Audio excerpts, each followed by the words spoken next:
Hi, my name's Dean Sather. I'm the director of the Becker County Historical Society. And today we're going to be talking about a special part of our collection, the library. But we're going to be talking about some of the hidden portions of the library and some of the things that not everybody's seen yet. We're going to be talking about some of the special collections that we have and some of the projects that we're working on to make sure our library suits the purpose of the museum to a T. So why don't you come and join me when we talk about our library today. And get out from the shelf. Hi, welcome back. We're standing here in the archive room, or the library room of the museum, and we're here to talk today about the library, the Walter D. Byrd Memorial Library, named after one of the early developers of the Becker County Historical Society. The reason I wanted to talk about this is because we just started working on other portions of our library collection, a lot of things that people probably haven't seen for several years. And so I thought it might be a nice introduction to talk to people about some of the things we have in our museum. Now, of course, I've done shows on some of the genealogical materials we have here and some of the files that we have here that allow people to do research.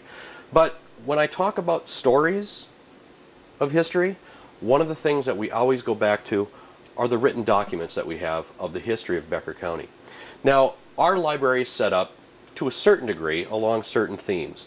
Now, this shelf right here is probably the most used shelf in our library. It contains almost all of the published materials that relate specifically to Becker County. There's a lot of the centennial books for the various townships. You can read that one a little bit better. And they have a lot of genealogical information in it, talking about families and who first settled in those areas, but it also has a lot of information about some of the early businesses and some of the major events that occurred in those communities. They're very important and they're very useful when we're developing these stories and telling the history of Becker County. Now, of course, one of the books that you'll find quite often throughout this museum is The Pioneer History of Becker County by A.H. Wilcox, that beautiful 1907 book that describes almost every aspect of the early history of Becker County, Minnesota, as well as a number of genealogical tidbits. Now, even though we are the Becker County Historical Society, we also recognize that Becker County is part of a larger area. It's part of the region, it's part of the state, it's part of the United States, part of the Western Hemisphere, part of the world. And so, of course, we also want to recognize that in the holdings that we have in the library. So, beginning with Becker County and stretching out from there, we have more things that deal with more regionally specific areas, kind of the Lakes country in general, and then, of course, Minnesota in general. Now, one of the wonderful collections that we have is a series of larger histories of Minnesota, such as this 5-volume set that was published in 1936. We've got several different versions of the history of Minnesota, and these are all extremely important. A lot of biographical information and a lot of material about special things that happen in Minnesota. Of course, there's also the things that probably won't get a lot of use. Here's the annual report for the Minnesota State Horticultural Society. It's a blast to read about, but you wonder, did anybody ever read this cover to cover? If anybody ever wants to, we have it here. We've also got a lot of things that deal with specific collections and certain themes or topics in Minnesota and Becker County history. And one that is very large is the Native American collection, talking about larger anthropological ideals or even some of the archaeological things that have gone on here in Becker County. We've got things like the Bureau of American Ethnology, which talks about the United States in general, but then we also have a lot of material that deal with specific things about the Native Americans that lived in this part of the country. Here's a biography of Chief Hole in the day. We've got a wonderful book on this gentleman, the man who lived in 3 centuries. These are all things that help us tell the story and help document the history of Becker County. But there's another portion of our collection that is just as important.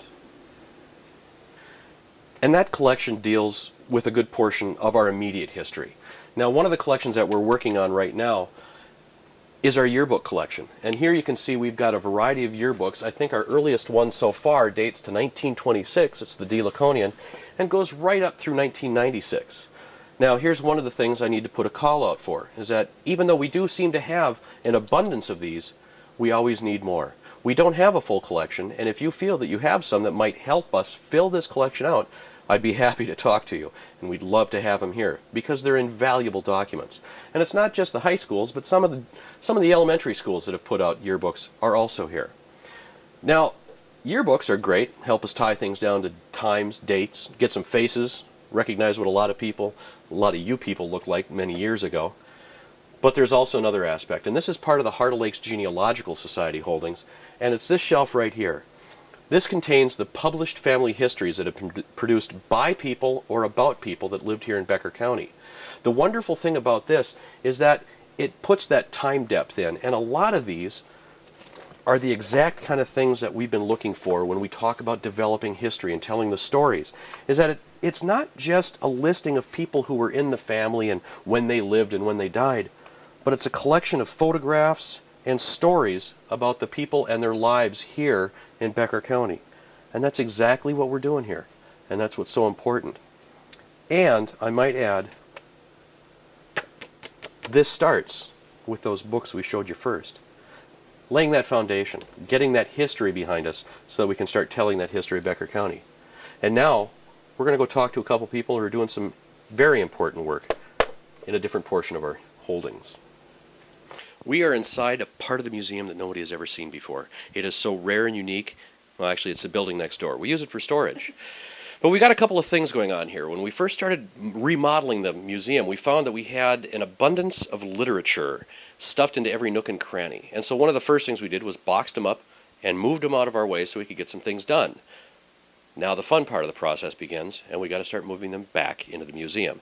We've got two projects going on right now. The first one involves these two wonderful people, volunteers here, Sister Fair and Sister Porter, and Potter. Porter, I was right the first time. Now, the fun thing is you got to tell us your full name and where you're from. Sister Fair. And where are you from? Draper, Utah. Okay, when'd you get here? To Detroit Lakes? Yep. 4 weeks ago. Okay. And you are? Sister Porter. I'm from Chandler, Arizona, and I came here a month ago also. Okay, and now for the fun question. What are you doing here? We are missionaries for the Church of Jesus Christ of Latter-day Saints, and we come out and we teach about the gospel of Jesus Christ, and we offer people a chance to read the Book of Mormon and to pray about it and find out for themselves if it is true.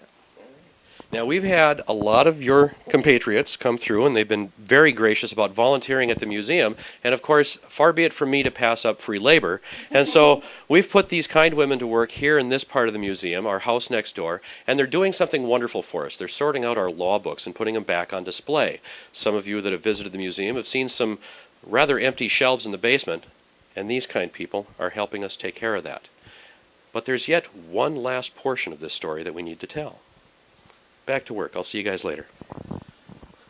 Another part of our room. Here we have a project that's going on right now that deals with those hundreds of boxes of books that we had to put away for a little while to find out what we're going to do with them. Now, a lot of the books that we have here, we have to make some serious questions about whether or not we can really deal with them at the museum. As you look around here, you'll see we've got shelves upon shelves filled with books. We've got thousands of books in here, and one of the things that we have to take into consideration is, do we have the space to deal with all these books? And even a better question, do we have the capability to take care of these books the way they need to be taken care of? Now, some of the decisions are going to be relatively self-explanatory, such as a hard copy of The Russia House by Jean Le Carre. Not necessarily something that one immediately equates with Becker County history. So maybe there might be some questions as to whether or not we'd want to keep that book. Where the book goes, that's something that we'll have to decide in the future. But for right now, we've got another wonderful volunteer working their way through these books and making that decision for us, at least a cursory cut. So we've got a lot of work to do here, but we have a good start on it. And we want to invite anybody who's interested, come on down, give us a hand. We got plenty to do. My name's Dean Sather, and today we're just talking about a little portion of the history of Becker County. Thanks.